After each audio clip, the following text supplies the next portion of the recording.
The beauty, complexity and diversity of life is best accounted for by an artistic, brilliant and imaginative creator God. But we also observe changes occurring that further diversify the creation. So both creation and evolution are true? Maybe.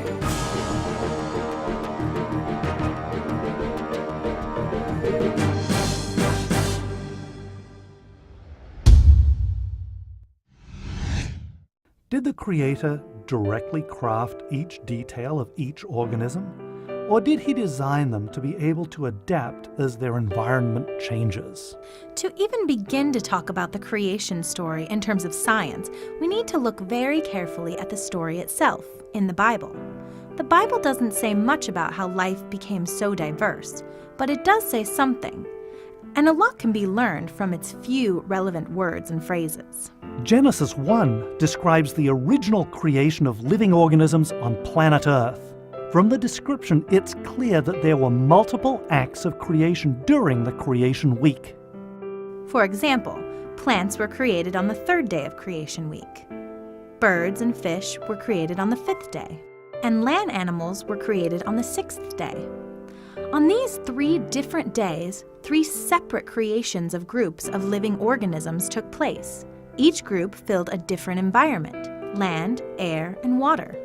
The term for organisms originating in multiple, independent lineages is polyphyly. According to the Bible, life is polyphyletic. God made the wild animals according to their kinds, the livestock according to their kinds, and all the creatures that move along the ground according to their kinds. And God saw that it was good. Some people have read this text to mean that animals were commanded to reproduce according to their kinds without variation or change. But this isn't what the Bible says. The text is referring to how the animals were created, not how they would reproduce. The phrase "according to their kinds" may be better translated as "of various kinds," referring to an organized pattern of creation in which various kinds of organisms were created in groups. That would explain why we see a pattern of biodiversity that shows varying degrees of similarity and difference among the different groups. Where did the idea that God created unchanging species come from if it's not in the Bible? The idea that species don't change can be traced back at least as far as the Greek philosopher Plato. Plato thought of objects as having an essential, unchanging nature. Individuals might vary from the ideal of the type, but the ideal itself was always there, eternal and unchanging. As the philosophy of Platonism was incorporated into Christian theology, the idea of fixity of species came along with it. However, this idea of fixity is not biblical. In fact, the Bible teaches that organisms changed after creation. The Apostle Paul wrote that the whole creation groans with pain as the result of sin. When Adam and Eve sinned, the earth was cursed. One of the stated results of that curse was change in organisms. Some plants developed thorns, others, such as thistles, became weeds. Plants supplied the original animal diet. Now, many species of animals eat mostly or entirely other animals. A polyphyletic creation, followed by subsequent modification and diversification of organisms, combine to produce a distinct pattern of biodiversity, one in which numerous independently created lineages exist, each of which consists of a number of modified species descended from the original created kind. That means that a creationist can talk about a multitude of separately created groups of living things, and also accept that each group or lineage includes many organisms developed by modifications that took place after the original ancestors were created.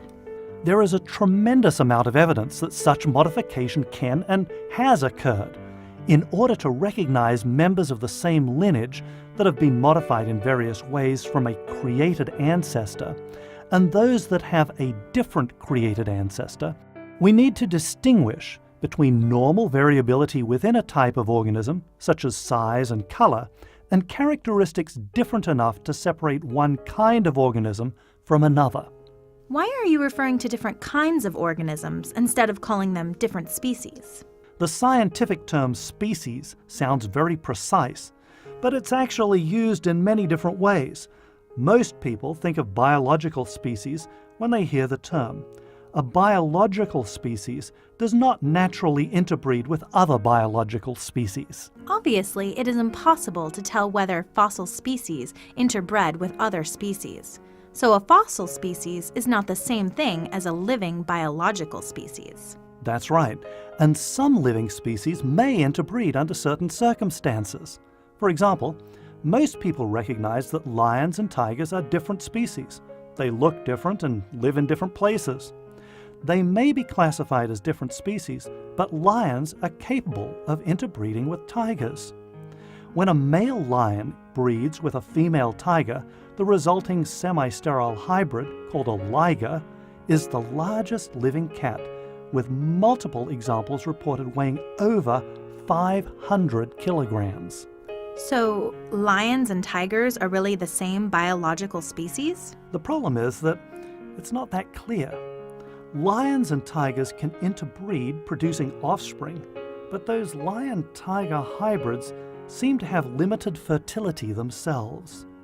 As a consequence, they're not quite the same thing as different breeds of the same species, like different breeds of dogs or different breeds of cattle. What ligers and other hybrid creatures illustrate is that sometimes it's hard to nail down exactly what a species is. But are ligers some kind of exception to the way things usually work? No, there are plenty of other confounding examples.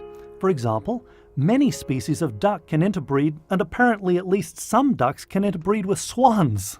So it looks as if things really are less clear than most people think, and that when you look at real organisms, it is easy to see how they could well be explained by diversification of an originally polyphyletic creation.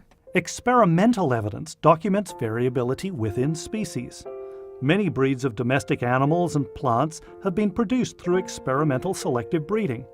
Dogs, for example, come in many varieties of size, color, fur length, and so on. Even the shape of the skull changes from breed to breed. These dissimilarities appear to be as great as differences found between many species of wild dogs, even some classified by scientists into different genera.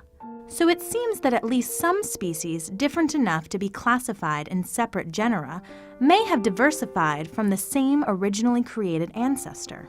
Observation of wild animal populations also suggests that species may change. Many kinds of animals living in isolated environments, such as on an island, lose some of their genetic information, and their physical characteristics change as a result. Loss of flight in birds is one common example. Many species of flightless rails, often called marsh hens, can be found on remote islands, even though most rails are able to fly. Blind cavefish have lost their ability to see.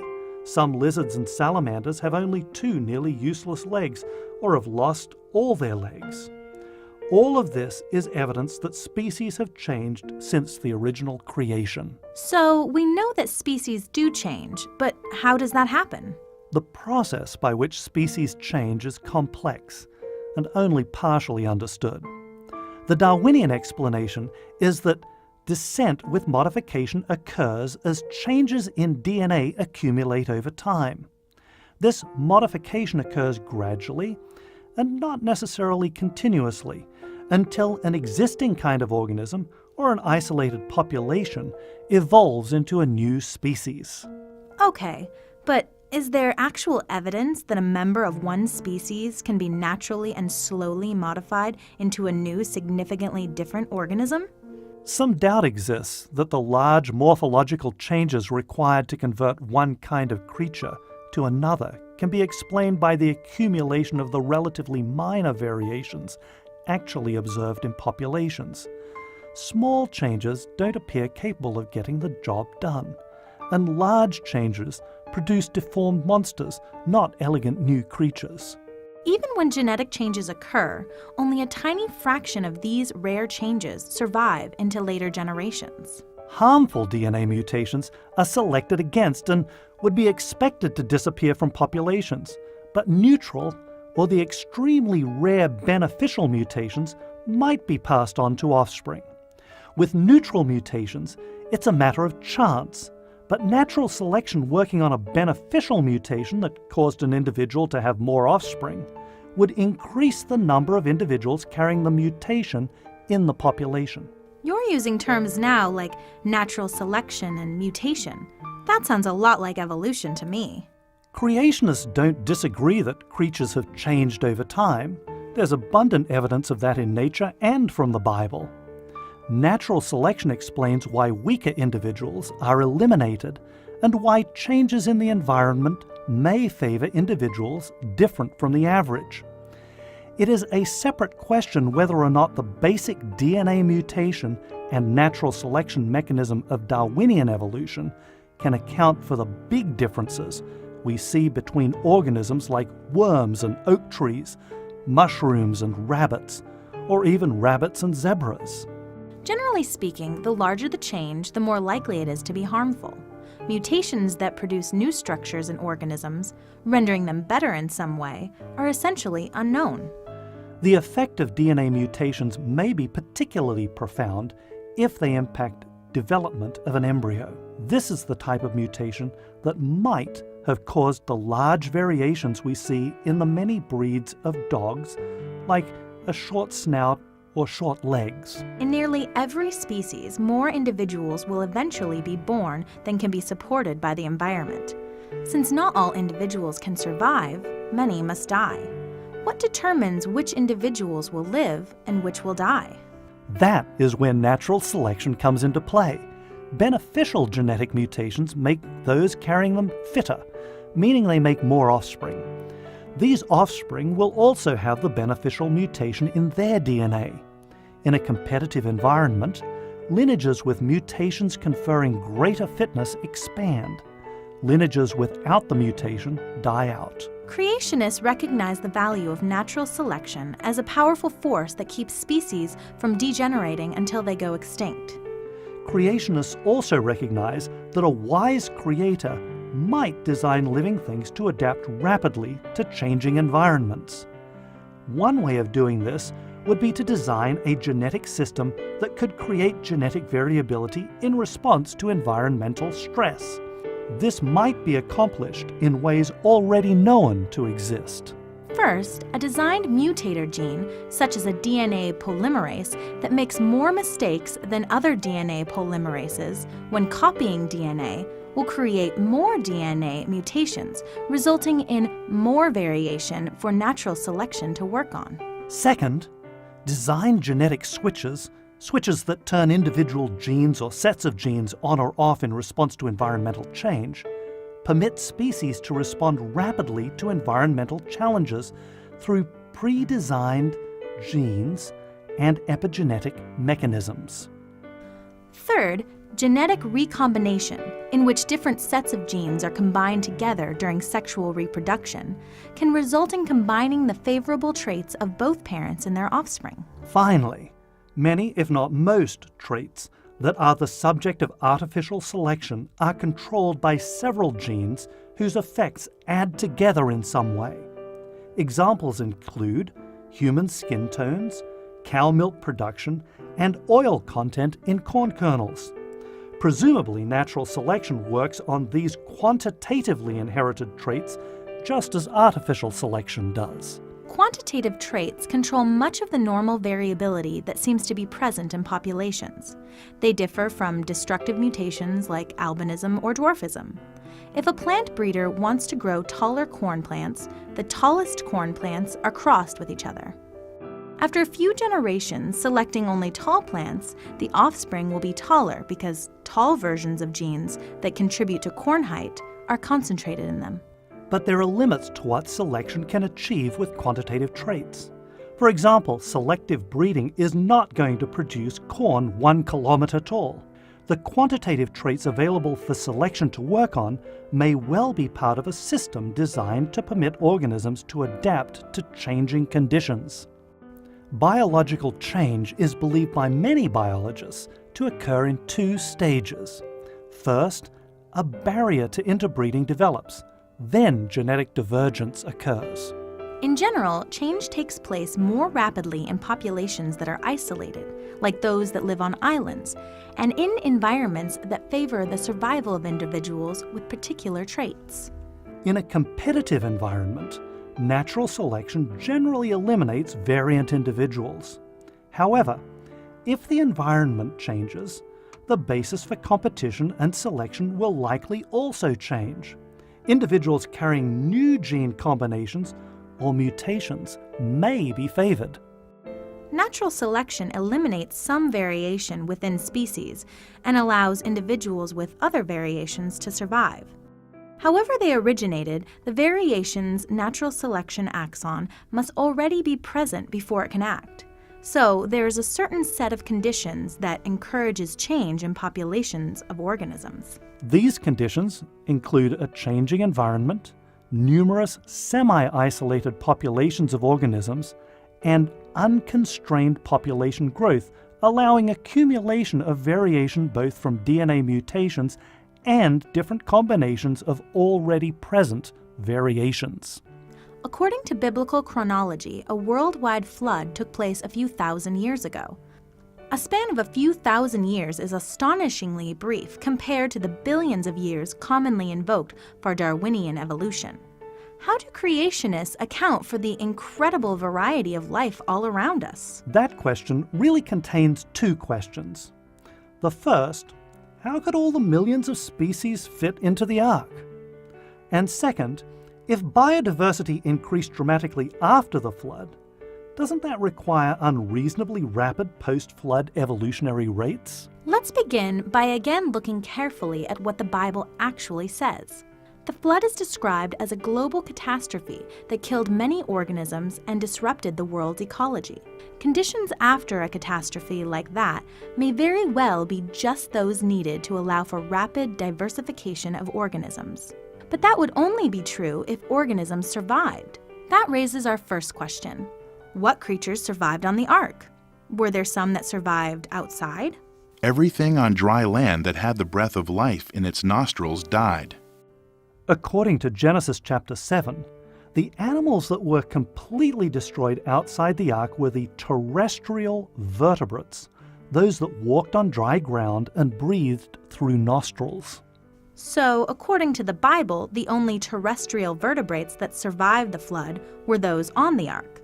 Other kinds of creatures may have been on the ark or survived the flood outside the ark, or became extinct. Groups that may have survived outside the ark include plants, marine organisms, and terrestrial invertebrates such as earthworms and insects. Although most water creatures, bugs, and plants were probably destroyed by the flood, some of them, like the olive tree that supplied the olive leaf brought to Noah by the dove, survived in small and highly scattered populations. The results of all this destruction and dispersal would be isolated pockets of survivors living in brand new environmental conditions. If most of their competitors didn't survive the flood, these small dispersed populations would rapidly increase until the Earth was repopulated and new post-flood niches were filled. So after they exited the ark, terrestrial vertebrates, like the other living creatures, may also have faced ideal conditions for explosive population growth and rapid adaptive change to new environmental conditions. Ideal conditions for increasing biodiversity would probably continue for some time following a global catastrophe like the flood.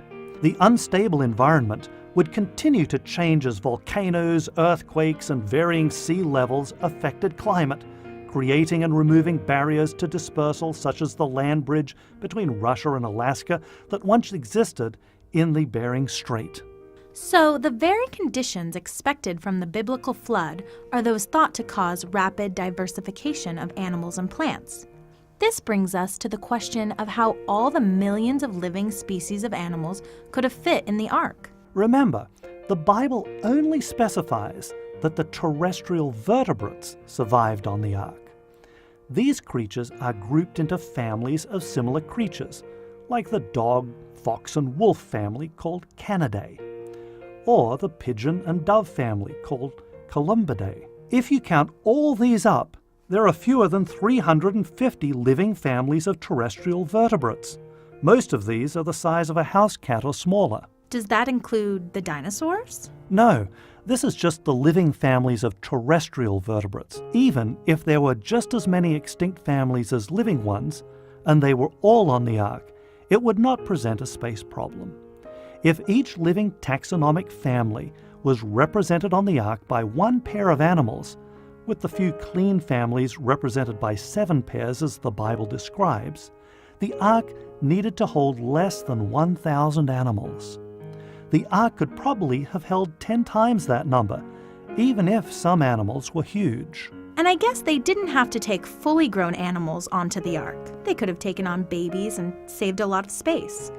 But is it reasonable to suppose that each of the taxonomic families you describe could be represented by one pair of animals in the Ark? There's a lot of diversity in some vertebrate families.